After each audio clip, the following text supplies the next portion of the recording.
Question number 5 बात करता है एनआईए के बारे में, that is national investigation agency के बारे में। पूछा गया एनआईए को लेकर बताएं कौन सी स्टेटमेंट आपकी करेक्ट है। फर्स्ट स्टेटमेंट कहती है it can investigate terror cases across the country only with the permission from the states. तो ये क्या कर सकता है, ये टेरर केसेस को इन्वेस्टिगेट करता है पूरी कंट्री के अंदर और यहाँ पे स्टेट्स की परमिशन इसके अंदर लेनी पड़ती है। It came into force after the parliament pass the national investigation agency act. ये कब फोर्स में आया, जब पार्लियामेंट ने एनआईए एक्ट को पास किया था, उसके बाद ये फोर्स में आया। It functions under the ministry of home affairs, MHA के अंडर ये काम करता है। सोचिए फिर डिस्कस करते हैं।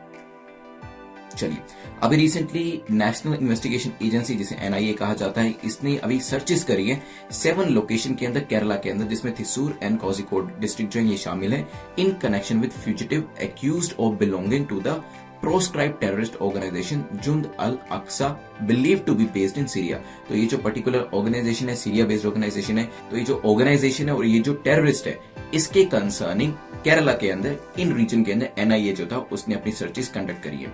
तो अगर बात करी जाए क्या इसके अंदर स्टेट की परमिशन की जरूरत होती है, तो without having to get the permission. तो यहाँ पे जैसे केरला में करिए तो केरला स्टेट से परमिशन लेने की जरूरत नहीं है, कल एमपी में करनी पड़ेगी तो कोई परमिशन की जरूरत नहीं है, हरियाणा में करनी पड़ेगी नहीं जरूरत, असम में करनी पड़ेगी तो नहीं इस चीज की जरूरत, स्टेट से पूछने की इसमें जरूरत नहीं होती है। तो फर्स्ट स्टेटमेंट आपकी इनकरेक्ट हो जाती है। और जैसे ही फर्स्ट स्टेटमेंट आपकी निकली, आपने ए और बी को एलिमिनेट कर दिया, इट मीन्स आंसर सी होगा या डी होगा।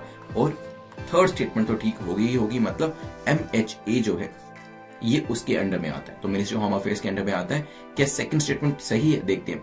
क्या इसे एनआईए एक्ट पास किया गया था उसके बाद ये फोर्स में आया, तो सेकंड स्टेटमेंट थोड़ी सी कॉमन सेंसिकल आप कह सकते हैं, even though common sensical statements भी गलत हो जाती हैं। जैसे आपको याद होगा जो पैसों के बारे में मैंने आपसे कुछ पूछा था कि किस मिनिस्ट्री के अंदर आता है, ये petroleum and explosive safety organisation. तो पेट्रोलियम से लग सकते हैं, ministry of petroleum and natural gas के अंदर आती होगी, but it comes under ministry of commerce. तो कई बार कॉमन सेंसिकल जो आपकी अप्रोच होती है वो भी गलत हो सकती है, बट यहां पर इट इज करेक्ट। तो आंसर क्या हो जाएगा, D is the correct answer.